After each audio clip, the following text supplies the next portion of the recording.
In 1998, two Stanford PhD students were building a weird little project in a garage.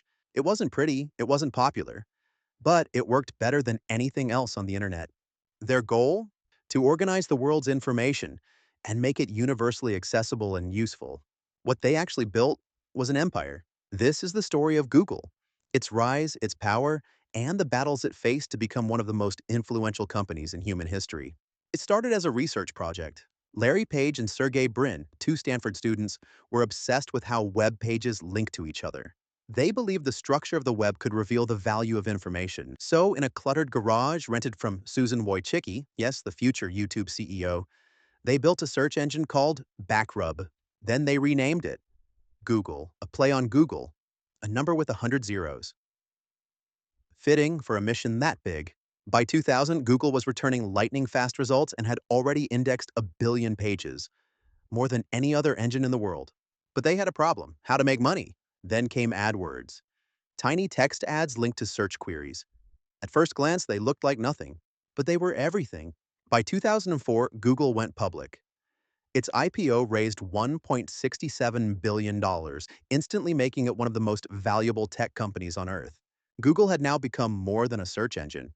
It bought Blogger, then YouTube in 2006 for $1.65 billion, a move many thought was crazy. Then came Google Maps, Google Earth, Docs, Drive, Translate, and Chrome.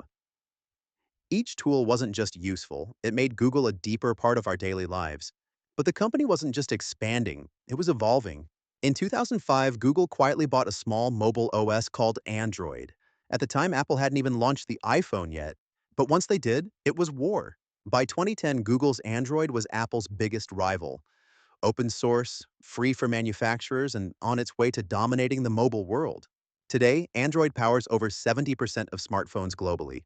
Search wasn't just on desktops anymore, it was in our pockets. And Google was everywhere.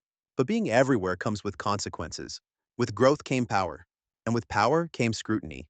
Google was now tracking searches, locations, emails, purchases, all to personalize ads. Regulators raised red flags. The EU hit Google with multi-billion-dollar antitrust fines. Critics called it a monopoly. Former employees spoke out about data ethics, AI, and influence. Then came Project Maven, a controversial military AI contract that sparked internal protests and resignations. Even the company's motto, "Don't be evil," was quietly removed from its code of conduct. The world started asking, is Google too powerful? In 2015, Google restructured under a new parent company, Alphabet Inc. The idea?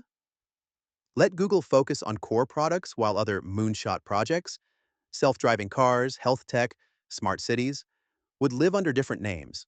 From AI breakthroughs like Google Assistant and DeepMind's AlphaGo to quantum computing and Bard, Google is pushing boundaries further than ever. Yet at its core, the mission hasn't changed: to organize the world's information and maybe shape it. From a garage in California to dominating the digital world. From quirky underdog to global titan. Google didn't just change how we search, it changed how we live. But the bigger the tech, the louder the questions. And as Google moves into AI, automation, and beyond, we have to ask, who's searching who?